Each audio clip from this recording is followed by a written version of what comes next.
Assalamualaikum jami'an bitahiyatil islamil khalidah wa tahiyatul islamis salam. Assalamualaikum warahmatullahi wabarakatuh. Alhamdulillahi rabbil alamin wa bihi nasta'inu ala umurid dunya waddin.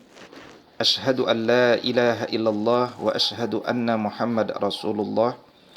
Allahumma fasalli wa sallim wa barik ala sayyidina Muhammad sayyidil mursalin wa ala alihi wa sahbihi ajma'in, amma ba'd. Sahabat muda semuanya yang mudah-mudahan dimuliakan oleh Allah Subhanahu wa taala.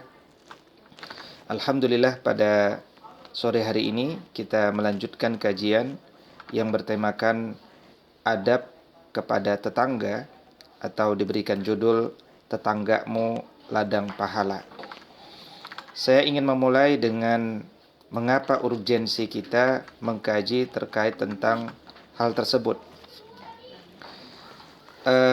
Kita bisa mulai dari Al-Quran, yakni surat An-Nisa ayat ke-36, di mana dalam surat ini atau dalam ayat ini memadukan antara iman dan tetangga kita.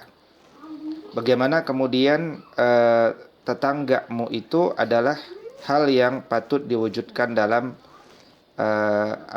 keimanan kita, ya. Jadi Allah Subhanahu wa taala berfirman, a'udzubillahi minasyaitonir rajim, wa'budullaha wa la tusyriku bihi syai'a wa bil walidaini ihsana wa bidzil qurba wal yatama wal masakin wal jari dzil qurba wal jaril junubi was-sahibi bil jambi wabnis sabil wa ma malakat aymanukum innallaha la yuhibbu man kana mukhtalan fakhura. Dan sembahlah Allah dan janganlah kalian mempersekutukan Allah dengan sesuatu apapun. Ini menunjukkan, ayat ini diawali dengan mengokohkan iman seorang mukmin. Dan konsekuensi iman adalah amal saleh. Dan Allah melanjutkan dorongan iman ini dengan amal saleh. Apa amal saleh yang diarahkan oleh Allah Subhanahu wa taala kepada orang-orang beriman? Wabil walidaini ihsana. Berbuat baiklah kepada kedua orang tua kita. Wabidzil qurba. Kepada kerabat terdekat kita. Wal yatama, kepada orang-orang anak-anak yatim. Wal masakin, kepada orang-orang miskin. Wal jari zil qurba, kepada tetangga yang dekat. Wal jaril junubi, kepada tetangga yang jauh. Wasahibi bil jambi wabnis sabil wama malakat aymanukum. Begitupun teman sejawatmu, mereka yang berada di dalam perjalanan, dan hamba sahaya yang engkau miliki. Innallaha la yuhibbu man kana mukhtalan fakhura. Sungguh Allah tidak menyukai orang-orang yang sombong dan membanggakan diri. Bermakna, mereka yang mengaku beriman tetapi mereka tidak melaksanakan perintah Allah Subhanahu wa taala, maka mereka termasuk orang-orang yang sombong.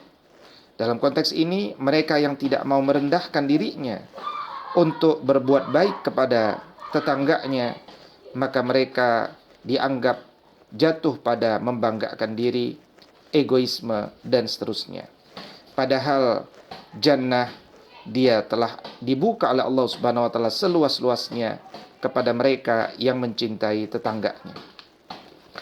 Karena itu sahabat semuanya, begitu pentingnya tetangga kita ini. Sampai-sampai kata Nabi SAW bahwa beliau selalu diingatkan oleh malaikat Jibril alaihissalam kepada Rasulullah SAW. Disebutkan wa an Ibni Umar wa Aisyah radhiyallahu anhuma qala Rasulullah sallallahu alaihi wasallam, ma zala Jibril yusini bil jar hatta zanantu annahu sayuwarrisuhu. Jibril itu selalu mengingatkan Nabi SAW, selalu mewasiatkan, selalu menasihati agar berbuat baik dan memperhatikan tetangga kalian. Begitu seringnya malaikat Jibril alaihissalam untuk mengingatkan Nabi SAW, sampai-sampai aku mengira bahwa aku akan mendapatkan warisan daripada tetanggaku itu. Ini menunjukkan betapa dorongan agama ini sangat memperhatikan bagaimana adab kita kepada tetangga kita. Karena perbuatan baik seorang muslim, dia adalah bagian daripada dakwah bil hal, seruan yang ditunjukkan dengan perbuatan, bahwa perbuatan baik seorang muslim bukan saja untuk dirinya, tetapi juga untuk keluarganya dan untuk agama ini secara umum. Maka menegakkan agama, di antara cara yang paling mudah adalah menegakkan apa-apa yang perlu ditegakkan sebagai konsekuensi iman kita. Dan tentunya konsekuensi iman itu mendorong kita untuk menegakkan adab-adab yang baik. Karena itulah kemudian Nabi SAW berpesan kepada kita semuanya. Ketika kita punya tetangga, maka hendaknya jangan malu untuk berbagi kepada tetangga-tetangga kita. Wa an Abi Dzarr radhiyallahu anhu qala Rasulullah sallallahu alaihi wasallam. Kata Abu Dzar, dulu Nabi sallallahu alaihi wasallam pernah menasihatiku. Ya Aba Dzarrin, wahai Abu Dzar, idza tabakhta maraqah, kalau engkau masak satu masakan yang ada kuahnya, seperti sup, kari, ataupun sejenisnya, fa'akthir ma'aha wa ta'ahad jiranaka, maka perbanyaklah kuahnya dan bagilah sebagiannya untuk tetanggamu. Jangan sampai kemudian tetangga kita itu hanya mendapatkan asap kenikmatan masakan kita saja. Dan jangan sampai kemudian kita tidak pernah memperhatikan kondisi tetangga kita. Maka penting bagi kita untuk terbiasa berkeliling melihat apa yang terjadi pada tetangga-tetangga kita. Dengan kita datang kepada tetangga kita membawa makanan, ini bisa menjadi alasan positif, satu alasan baik untuk datang ke rumah tetangga sembari mencek bagaimana kondisi daripada tetangga kita. Karena itu kemudian disebutkan bahwa membagi kepada tetangga itu hendaknya seringlah dilakukan. Dalam riwayat yang lain disebutkan juga dari Abu Dzar, inna khalili radhiyallahu sallallahu alaihi wasallam ausani, kekasihku Nabi Muhammad sallallahu alaihi wasallam menasihatiku, idza tabakhta maraqan fa'aktsir ma'ahu summa unzur ahla baitin min jiranika fa'asibuhum minha bima'ruf. Kalau engkau kemudian memasak makanan yang ada supnya, maka perbanyaklah airnya, kemudian perhatikanlah keluarga-keluarga di sekitarmu, tetangga-tetanggamu. Perlakukanlah mereka dengan cara yang ma'ruf, dengan cara yang ma'ruf. Maka orang beriman itu dia selalu bergerak, selalu melihat apa yang bisa dia lakukan untuk orang-orang terdekatnya.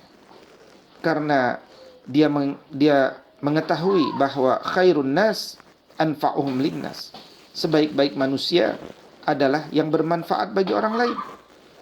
Tidak ada yang kurang dari diri kita, dari harta kita, ketika kita berbagi kepada tetangga kita. Justru Allah Subhanahu wa taala akan mengganti dengan sesuatu yang berlipat ganda lebih banyak. Allah Subhanahu wa taala akan memberikan rizki yang datang dari arah tidak disangka-sangka ketika kita mencintai untuk memberikan, memperhatikan tetangga kita. Dan inilah konsekuensi iman. Suatu ketika Abu Hurairah radhiyallahu taala anhu mengatakan bahwa Nabi sallallahu alaihi wasallam sampai bersumpah, wallahi la yu'min, demi Allah tidak beriman. Wallahi la yu'min, demi Allah tidak beriman. Wallahi la yu'min. Demi Allah, dia tidak beriman. Qila, man ya Rasulullah? Ditanyakan oleh para sahabat yang mendengarnya, siapa ya Rasulullah yang tidak beriman itu? Kata Nabi sallallahu alaihi wasallam, alladzi la ya'manu jaruhu bawa'iqah, yaitu mereka yang tetangganya tidak aman dengan perilakunya. Ini menunjukkan juga bahwa ketika kita membagi makanan, tentu tetangga kita akan merasa nyaman, semakin akrab, dan mudah-mudahan mereka pun mendoakan kebaikan untuk kita. Maka tentu saja kalau membagi makanan saja sudah kita lakukan, maka tentulah hal-hal yang berada di bawah itu dapat kita jaga. Tidak mungkin seorang mukmin itu dia memberikan ketakutan kepada saudaranya ketika dia rajin memberikan makanannya. Nah, karena itu kemudian mereka yang terbiasa untuk menjaga ya perbuatan-perbuatan baiknya kepada tetangganya, maka dia pun akan menjaga lisannya. Dia juga akan menjaga dampak-dampak dari rumah tangganya, seperti sampahnya, seperti ranting-ranting dedaunan pohonnya, seperti akar-akar yang menjalar ke rumah tetangganya, ya, seperti juga mungkin rasa bau yang mungkin datang dari hewan-hewan peliharaannya, atau juga kemungkinan-kemungkinan yang lain yang mungkin dirasakan dampaknya oleh saudara kita. Maka sensitiflah. Hendaknya seorang muslim itu sensitif. Dia selalu melihat apa dampak bagi orang di sekitarnya. Kalau kita memelihara hewan yang bersuara dalam masa-masa tertentu, lihat apakah itu membuat nyaman saudara kita, apakah suara itu mengganggu saudara kita. Maka ini menunjukkan bahwa kita ini adalah makhluk individu, ya, satu keluarga yang juga menyadari bahwa mereka hidup dalam kondisi sosial. Terkadang banyak di antara tetangga yang tidak merasa aman, tidak merasa tenang jiwanya. Kenapa? Karena hilangnya rasa sensitivitas dari tetangga-tetangga yang ada di sekitarnya. Makanya kemudian disebutkan oleh Nabi sallallahu alaihi wasallam, wa fi riwayatin li Muslim, la yadkhulul jannah man la ya'manu jaruhu bawa'iqah. Tidak akan masuk jannah, ya, mereka yang tidak memberikan rasa aman dari sikapnya, dari perilakunya kepada tetangganya. Kalau kita punya mobil misalkan, janganlah parkir mobil itu di depan tetangga kita. Kalau kita punya mobil misalkan, maka konsekuensinya kita memiliki garasi. Sesuai aturan dan perundang-undangan juga di banyak kota, bahwa hendaknya mereka memiliki garasinya sendiri untuk meletakkan mobilnya atau motornya. Ya, karena kalau kita tidak mempersiapkan untuk tempat penyimpanannya, maka tentu kita akan membuat tidak aman dan nyaman tetangga kita, dan kita mengambil fasilitas publik untuk tempat menginap daripada mobil atau kendaraan kita. Atau kemudian sampah kita. Ya, bagaimana kemudian sampah kita? Apakah kemudian tanpa sadar berceceran dan membuat situasi tidak aman, tidak nyaman, berbau, atau terlihat kumuh dan kotor? Padahal Islam itu indah dan mencintai keindahan. Maka hal seperti ini adalah bagian daripada kenikmatan kita sebagai seorang muslim untuk selalu memperhatikan, ya, dampak-dampak dari keluarga kita pada sekitar kita. Kembali kepada berbagi makanan tadi, ada satu pesan Nabi sallallahu alaihi wasallam kepada para wanita-wanita mukminah. Ketika kita berbagi makanan, janganlah kita merasa malu kalau kita hanya baru bisa memberikan sedikit. Tapi malulah kalau kita tidak pernah mau memberi. Dan memberi saudara kita itu tidak perlu wah, tidak perlu mewah. Tapi apa saja yang kita ingin berikan, berikan. Itu menunjukkan kita sedang ingin memperpanjang tali silaturahim dengan mereka. Kata Nabi sallallahu alaihi wasallam, "Ya nisa al-muslimat, wahai wanita-wanita muslimah, la tahqiranna jaratun li jaratiha walau firsina syatin. Wahai emak-emak, kira-kira bahasa hari ini, jangan engkau sungkan, jangan sampai tidak memberikan sesuatu kepada tetanggamu. Meskipun itu hanya sepotong kikil, meskipun itu hanya bagian yang sedikit karena engkau tidak memiliki yang banyak, tetapi engkau berikanlah kepada mereka, sehingga kemudian mereka senantiasa merasa senang, merasa bahagia dengan pemberian-pemberianmu itu. Maka di sini Allah Subhanahu wa taala tidak melihat isi daripada pemberian itu, tapi Allah Subhanahu wa taala ingin melihat bagaimana kemudian perhatianmu kepada tetangga.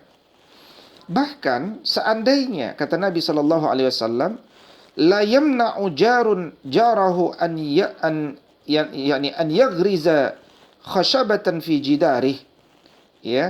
Jadi bahwa Nabi sallallahu alaihi wasallam mengatakan jangan tolak tetanggamu yang ingin meminta bantuanmu untuk meletakkan atau menempelkan atau memaku sesuatu kepada tembokmu.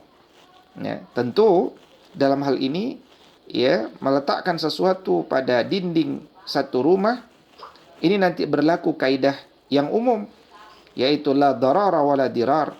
Jangan sampai berbahaya, jangan sampai melahirkan mudarat. Artinya tetap kita berusaha membantu saudara kita, tetapi juga tidak sampai jatuh pada hal yang berbahaya bagi keduanya dalam jangka panjang. Nah, tetapi kemudian Nabi SAW maksud pesan daripada teks ini adalah lebih jangan sampai kita tidak menolong kesulitan mereka. Apa yang bisa kita lakukan, kerjakan bersama-sama. Kalau dia memang belum bisa melakukan apa yang seharusnya, kita coba bantu untuk maslahat, yaitu bersama. Berikutnya, hendaknya kita itu senang kalau tetangga kita itu datang bertamu ke rumah kita. Ketika dia berjalan menghampiri rumah kita, menyapa dan seterusnya, hendaknya kita senang. Karena terdapat beberapa keluarga yang kalau kedatangan tamu tidak senang, merasa berat, merasa sulit. Tentu ini bukan akhlak muslim. Akhlak muslim bahkan mereka sangat menghormati tamu-tamu mereka. Jangankan tamu dekat, tamu asing saja muslim, dia datang ke negeri muslim, maka dia dibolehkan, disunnahkan untuk menerima tamu tersebut 3 hari di rumahnya. Dan ini wujud daripada cinta sesama muslim, meskipun kita mungkin baru kenal. Apalagi dia tetangga yang dekat, tetangga yang ingin bertamu ke rumah kita. Karena itulah kata Nabi sallallahu alaihi wasallam, "Man kana yu'minu billahi wal yawmil akhir fala yu'dhi jarahu. Wa man kana yu'minu billahi wal yawmil akhir falyukrim dhaifahu. Wa man kana yu'minu billahi wal yawmil akhir falyakul khair aw liyaskut." Kalau orang itu mengaku beriman kepada Allah dan hari akhir, maka yang dia bisa lakukan adalah, yakni yang pertama, jangan ganggu tetangganya, jangan sakiti tetangganya. Yang kedua, yakni hormati tamu yang datang ke rumahnya. Dan yang ketiga adalah berkatalah yang baik atau diam. Kita teringat pesan Nabi SAW terkait berkata yang baik ini. Kata Nabi, mereka yang mampu menjamin kepadaku untuk menjaga ma baina lihyaihi wa ma baina rijlaihi, apa yang ada di antara dua tulang dagunya, yaitu lidah, dan apa yang ada di antara dua pahanya, yaitu kemaluan, maka aku akan menjamin baginya jannah. Menunjukkan bahwa jalan menuju jannah itu mudah. Di antaranya adalah dengan menjaga lisan kita. Berkatalah hanya yang baik. Kalau tidak bisa berkata yang baik, hendaknya dia diam. Berkata yang baik itu maknanya berkata yang benar, berkata yang tepat pada waktunya, berkata yang mengandung motivasi bagi pendengarnya, ya, perkataan yang menyatukan dan menguatkan para pihak yang mendengarnya. Inilah perkataan-perkataan yang baik. Maka uji terlebih dahulu, tes dan laboratoriumkan dahulu di dalam kolbumu. Apakah dampak daripada kata-kata sebelum kita keluarkan? Karena banyak mereka berkata-kata dan menyesali kata-katanya. Maka fikirkanlah kata-katamu sebelum engkau keluarkan kepada saudara-saudaramu. Dan ini adalah pertanda seorang mukmin itu dia tidak asal berkata-kata, tetapi dia memilih perkataan-perkataan yang baik, kosakata-kosakata yang berkualitas, kosakata yang tinggi dan bernas. Dan memang seseorang itu adabnya, kecerdasannya, kemuliaannya sejatinya dapat terlihat dari pilihan kata-katanya. Bahkan pandangan hidupnya juga dapat terlihat dari untaian kalimat-kalimatnya. Karena itu kemudian jangan sakiti tetanggamu. Kita hidup dengan tetangga kita mungkin tidak sehari dua hari, tetapi sangat mungkin seumur hidup. Sangat mungkin ya seumur hidup kita bertahun-tahun. Maka jangan mudah emosi. Jangan mudah baper. Perbanyak bersabar untuk kemaslahatan jangka panjang. Kalau kita menemukan tetangga yang tidak bisa menjaga kata-katanya, jangan terlalu terburu-buru libatkan kita dalam konflik. Rubahlah dengan hikmah, rubahlah dengan dakwah, rubahlah dengan perlahan-lahan. Karena sekali lagi kita hidup bersama ini adalah bukan dalam waktu yang singkat, tapi dalam waktu yang panjang. Bagaimana perasaan kita kalau kemudian kita tidak mampu menjaga kesabaran kita, padahal kita baru mulai hidup bertetangga dengan mereka. Karena itu kemudian Nabi SAW ingatkan lagi dalam riwayat yang lain dengan makna yang sama, man kana yu'minu billahi wal yaumil akhir falyuhsin ila jarih. Kalau tadi Nabi mengatakan jangan sakiti tetanggamu, maka makna lainnya Nabi pun mengatakan maka berbuat baiklah kalian kepada tetanggamu. Wa man kana yu'minu billahi wal yaumil akhir falyukrim dhaifahu. Wa man kana yu'minu billahi wal yaumil akhir falyakul khairan aw liyaskut. Kalau kemudian kita bertanya, yang mana tetangga yang lebih kita dahulukan? Ya, di antara banyak tetangga yang ada di sekitar kita. Maka hal ini pernah ditanya oleh Sayyidah Aisyah radhiyallahu taala anha ketika beliau berkata, beliau bertanya kepada Nabi sallallahu alaihi wasallam, "Ya Rasulullah, innali jaraini fa ila ayyuhuma uhdi." Aku ini punya dua tetangga. Nah sekarang kalau kita punya persediaan yang terbatas, kita ingin memberi, maka sebenarnya yang mana yang paling berhak lebih dahulu kita prioritaskan untuk kita beri? Kata Nabi SAW, ila aqrabihima min kibaban, yaitu kepada yang terdekat, ya, yaitu kepada yang terdekat dengan pintumu. Jadi lihat yang mana yang paling dekat dengan pintumu. Kenapa yang paling dekat dengan pintumu? Karena biasanya logikanya ketika kita masak masakan, asap itu keluar dari lubang pintu kita, dari lubang jendela kita. Ya, maka fokuslah pada kemana asap ini berlari. Karena jangan sampai kita memberikan asapnya, tapi kita tidak memberikan sesuatu yang terasapi itu. Dan ini adalah kesempurnaan, ya, kesempurnaan untuk membahagiakan saudara kita. Bagaimana saudara kita telah bahagia dengan makanannya, kemudian dengan aromanya, ya, dia sempurnakan bahagia dengan sesuatu yang nikmat tersebut. Logika yang lain kenapa yang terdekat dari pintu? Karena ketika kita buka pintu, kita tersenyum kepada seseorang yang kita lihat dari tetangga kita. Maka kepada orang yang selalu kita lihat itu, maka di sanalah yang paling pertama kali untuk kita kuatkan, yaitu pertemuan-pertemuan itu hingga pada ikatan-ikatan hati dengan banyak memberikan hadiah. Makanya sering-sering berbagi hadiah, sering-sering memberikan hadiah, akan mengikatkan hati kita kepada akan semakin mengikatkan hati kita ya bersama saudara kita. Berikutnya ya, kata Nabi SAW bahwa memberikan yang terbaik untuk tetanggamu tentu itu lebih baik. Ya, meskipun tadi kita belajar jangan malu untuk memberikan apapun meskipun hanya sesuatu yang bagi kita biasa, tapi maknanya itulah yang terbaik yang bisa engkau berikan saat itu. Maka dalam konteks lainnya, kalau engkau bisa mampu memberikan yang lebih, berikan yang lebih. Ya. Wa an Abdullah ibn Umar radhiyallahu anhu qala qala Rasulullah sallallahu alaihi wasallam khairul ashabi indallahi ta'ala khairuhum li sahibihi wa khairul jirani indallahi ta'ala khairuhum li jarihi.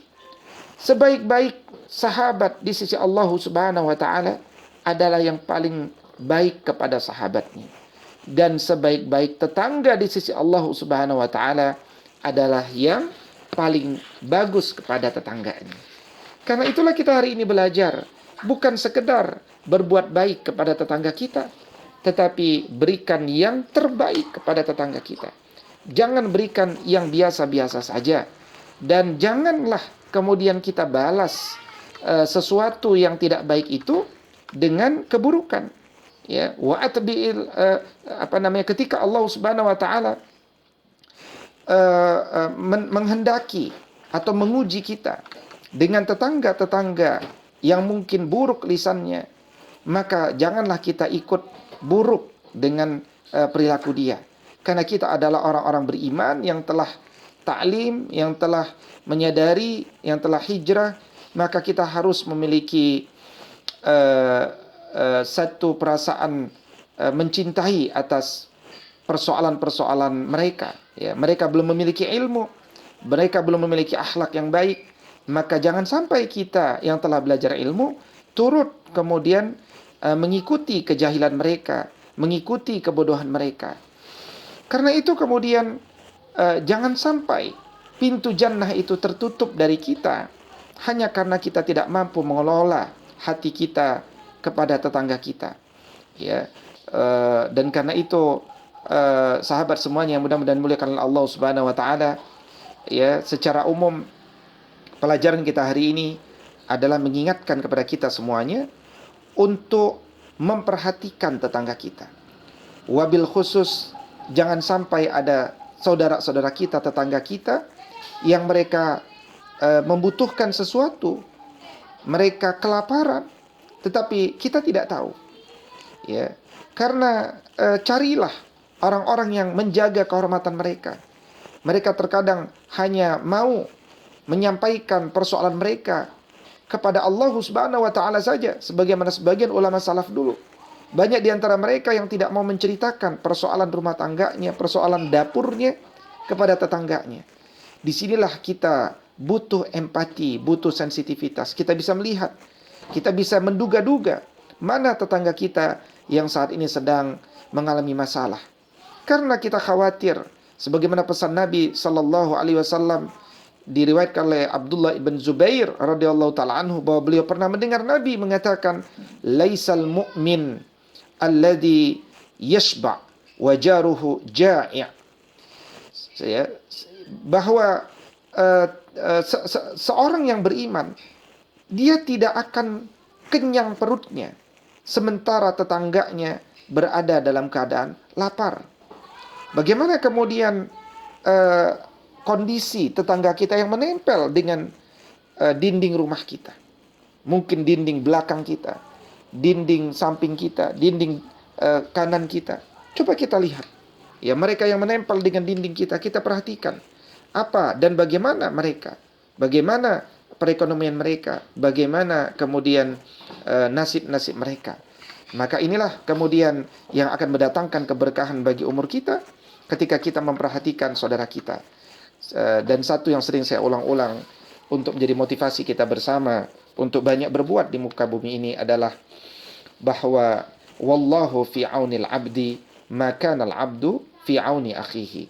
Allah akan selalu menolong hambanya selama hambanya menolong saudaranya.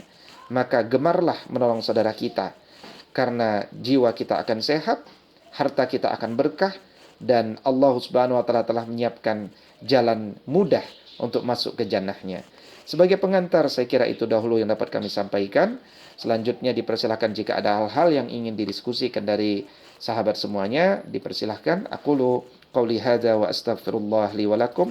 Wallahu muwaffiq ila aqwamit thariq. Tsumma assalamu alaikum warahmatullahi wabarakatuh. الذين آمنوا وتطمئن قلوبهم بذكر الله ألا بذكر الله تطمئن القلوب